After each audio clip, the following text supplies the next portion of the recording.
هذا القرآن يوحدنا لطريق الخير يوجهنا الله تعالى أنزله ورسول الله معلم. بسم اللہ الرحمن الرحیم۔ فصل نمبر 20 عمل افعال۔ جاننا چاہیے کہ کوئی فعل ایسا نہیں جو عمل نہ کرتا ہو۔ تو عوامل میں سے ایک عامل فعل ہے، اور ہر فعل عامل ہوتا ہے۔ ہر فعل اپنے معمول پر اپنا عمل کرتا ہے۔ عمل کے اعتبار سے فعل دو طرح کا ہوتا ہے۔ نمبر 1 فعل معروف اور نمبر 2 فعل مجہول۔ پھر فعل معروف کی 2 قسمیں ہیں، لازم اور متعدی۔ فعل معروف خواہ لازم ہو یا متعدی فاعل کو رفع کرتا ہے، جیسے قام زید، ضرب عمر۔ تو اس مثال کے اندر زید یہ معمول ہے اور قام یہ فعل ہے، اور یہ فعل معروف کی مثال ہے۔ تو اس مثال کے اندر قام فعل اپنے معمول یعنی زید پر اپنا عمل کر رہا ہے۔ اسی طرح ضرب عمر کے اندر بھی ضرب فعل معروف ہے اور عمر اس کا معمول ہے۔ کہہ رہے کہ فعل متعدی 6 اسم کو نصب کرتا ہے، اور 6 اسم یہ ہیں۔ تو فعل متعدی یہ اپنے فاعل کو رفع کرتا ہے، اور ساتھ ہی ساتھ 6 اسم کو نصب بھی دیتا ہے، اور جو 6 اسماء ہیں وہ مندرجل ہیں۔ نمبر 1 ہے مفعول مطلق، نمبر 2 ہے مفعول فی، نمبر 3 ہے مفعول مع، نمبر 4 ہے مفعول لہ، نمبر 5 ہے حال، نمبر 6 ہے تمیز۔ کہہ رہے ہیں ان سب کا بیان منصوبات میں گزر چکا ہے، تفصیل کے ساتھ ہم نے یہ منصوبات میں ان 6 اسماء کو پڑھ لیا ہے۔ دوسری قسم ہے فعل مجہول۔ کہہ رہے فعل مجہول بجائے فاعل کے مفعول بھی کو رفع کرتا ہے اور باقی مفعولات کو نصب، جیسے ضرب زید یوم الجمعۃ امام الامیر ضربا شدیدا فی دارہ تادیبا۔ تو اس مثال کے اندر ضرب فعل مجہول ہے اور زید اس کا معمول ہے، اور یہاں یہ مفعول بھی ہے۔ یوم الجمعۃ یہ ایک مفعول ہے، امام الامیر یہ دوسرا مفعول ہے، ضربا شدیدا یہ تیسرا مفعول ہے، اور ان تینوں مفعولوں کو یہ نصب دے رہا ہے۔ کہہ رہے فعل مجہول کو فعل ما لم یسمى فاعل اور اس کے مرفوع کو مفعول ما لم یسمى فاعل کہتے ہیں۔ یہ بات یہ پوری ہوئی۔ جو دوسری قسم ہے فعل متعدی، اس کے بعد شروع کر رہے ہیں۔ متعدی ایک مفعول والا۔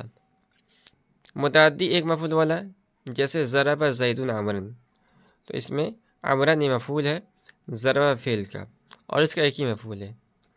متعدی بدو مفعول جس میں ایک مفعول کا ذکر کرنا جائز ہے، جیسے آتا، اور جو اس کے ہم معنی ہو، جیسے آتیت زیدا درہما۔ تو یہ متعدی بدو مفعول ہے، اور اس کا پہلا مفعول زیدن ہے اور دوسرا مفعول درہمن ہے، لیکن اس میں ایک مفعول کا ذکر کرنا بھی جائز ہے، آتیت زیدن بھی کہہ سکتے ہیں۔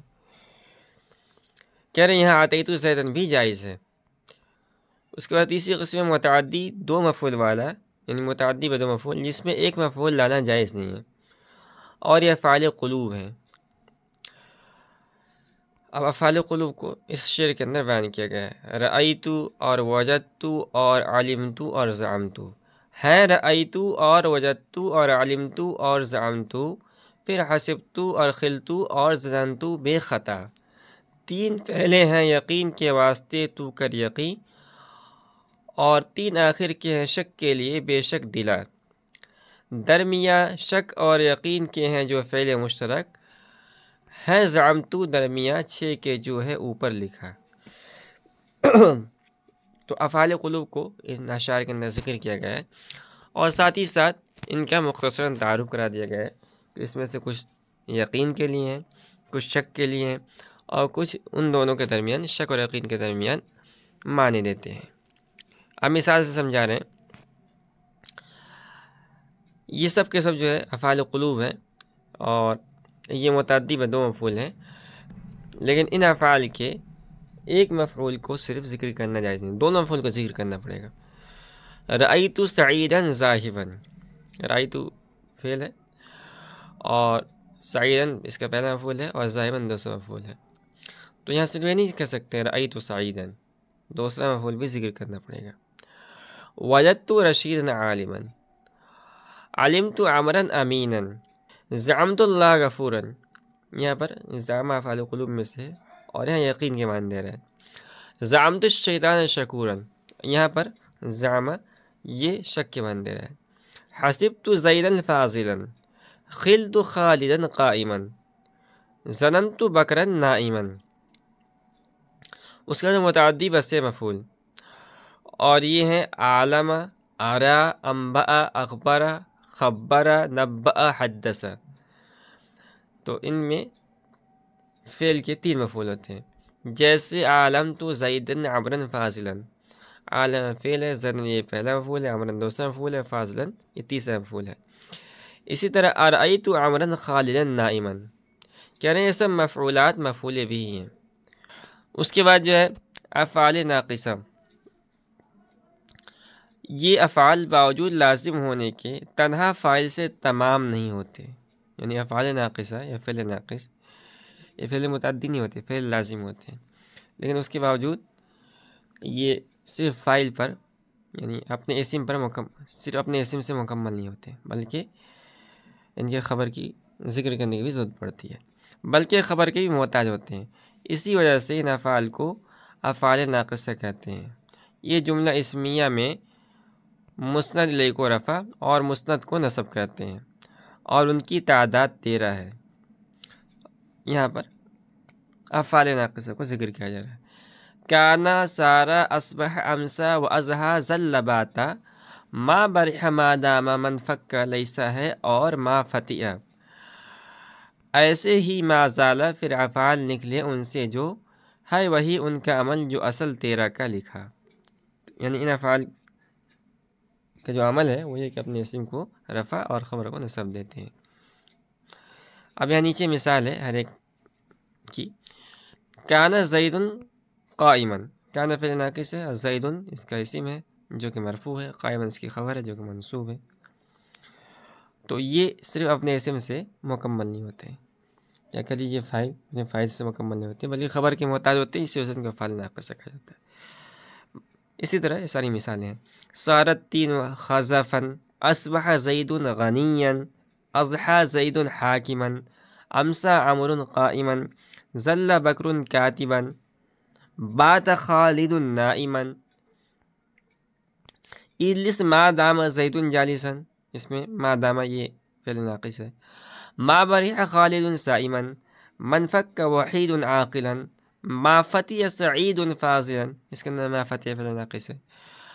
ما زال بکر عالما، لیس زید قائما، یہاں فعل ناقص کی بحث مکمل ہوئی۔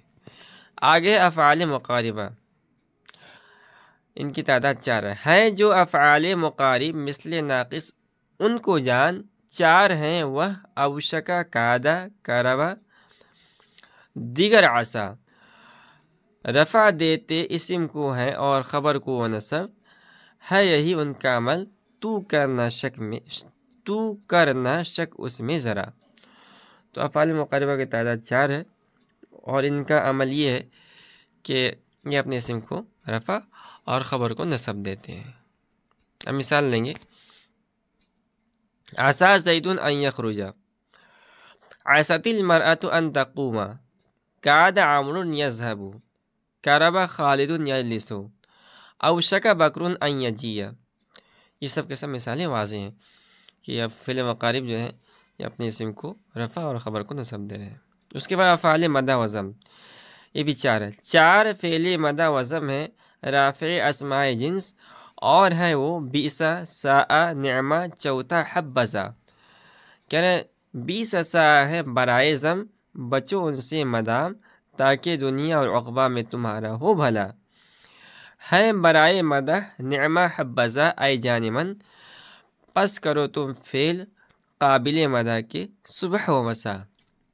تو جو افعال مدح و ضم ان کی تعداد 4 ہے، بیسا، ساء، اور یہ دونوں کے دونوں مذمت کے لیے آتے ہیں۔ اس کے بعد نعمہ ہے اور حبذا، یہ دونوں کے دونوں تعریف کے لیے آتے ہیں۔ مثال سے ان کو سمجھا رہے ہیں۔ بئس الرجل عمرو، عمر بہت برا آدمی ہے، تو یہ ضم کے لیے۔ اسی طرح ساء الرجل زید، ساء الرجل زید، اور اس کے بعد ہے نعم الرجل عمرو، یہ تعریف کے لیے یہاں پر عمر بہت اچھا آدمی ہے۔ حبذا زید، یہ بھی تعریف کے لیے۔ کہہ رہے ہیں فاعل، جو کچھ ان افعال کے فاعل کے بعد ہوتا ہے ان کو مخصوص بالمدح یا مخصوص بالضم کہتے ہیں۔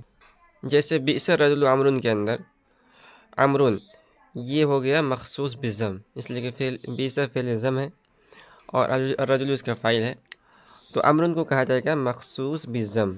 اور اسی طرح نعم الرجل عمرون کے اندر عمرون یہ ہے مخصوص بالمدح، نعمہ فعل مدح ہے اور الرجل اس کا فاعل ہے، اور عمرون کو کہا جائے گا مخصوص بالمدح۔ شرط یہ کہ فاعل معرب باللام ہو، جیسے نعم الرجل عمرون، یا معرب باللام کی طرف مضاف ہو، جیسے نعم صاحب العلم بکر، یا فاعل ضمیر مستتر ہو جس کی تمیز نکرہ منصوبہ ہو، جیسے نعم رجلا زید، تو یہاں پہ جو فاعل پوشیدہ ضمیر ہے۔ اس مثال میں نعمہ کا فاعل ہوا، نعمہ میں مستتر ہے، اور رجلا منصوب تمیز ہے کیونکہ ہوا مبہم ہے۔ کہہ رہے حبذا زید میں حبہ فعل مدح ہے اور ذا اس کا فاعل ہے اور زید مخصوص بالمدح ہے۔ اسی طرح بئس الرجل عمرو اور ساء الرجل زید کے اندر بھی اسی طرح بئس یہ یعنی فعل مدح ہے اور الرجل یہ مخصوص بالضم ہے، اور ساء الرجل زید کے اندر بھی ساء فعل ہے، ساء فعل ضم ہے اور الرجل اس کا مخصوص بالضم ہے۔ زید یہ مخصوص بالمدح ہے۔ اس کے بعد افعال تعجب، کہہ رہا ہے افعال تعجب کے دو صیغے ہر ثلاثی مجرد سے آتے ہیں۔ اول ما افعلہ، جیسے کہ ما احسن زیدن، تو ایک صیغہ تو یہ ہو گیا، اگر کسی کی تعریف کرنا تعجب کا اظہار کرنا ہے تو ہمیں اس وزن پر لانا پڑے گا، ما احسن زیدن۔ تقدیر یعنی اس کی تقدیر عبارت یہ ہے کہ ایو شیء احسن زیدن، یعنی زید سے اچھا کون ہو سکتا ہے۔ تو اس مثال کے اندر ما احسن زیدن کے اندر ما یہ ایو شیء کے معنی میں ہے، اور یہ محل رفع میں مبتدا ہے، اور احسن یہ محل رفع میں خبر ہے، اور فاعل احسن کا ہوا ہے اس میں مستتر ہے، اور زیدن مفعول بھی ہے۔ اب یہاں اجمالی طور پر بتائیں، نیچے ترکیب کر کے اس کو مزید سمجھا رہے ہیں۔ تو جو مثال ہے ما احسن زیدن، اس کی ترکیب کیسے ہوگی؟ کہہ رہے ہیں ما مبتدا، احسن فعل، اس میں ضمیر ہوا اس کا فاعل، اور زیدن مفعول بھی، فعل اپنے فاعل اور مفعول بھی سے مل کر جملہ فعلیہ خبریہ ہو کر خبر ہوئی مبتدا کی، مبتدا خبر مل کر جملہ اسمیہ انشائیہ ہوا۔ دوسرا جو وزن ہے فعل تعجب کا وہ ہے افعل بھی، جیسے احسن بزیدن، کہنے کہ احسن صیغہ امر ہے بمعنی فعل ماضی، تقدیر اس کی یہ ہے احسن زیدن، یعنی سارا ذا حسن، اور با زائد ہے،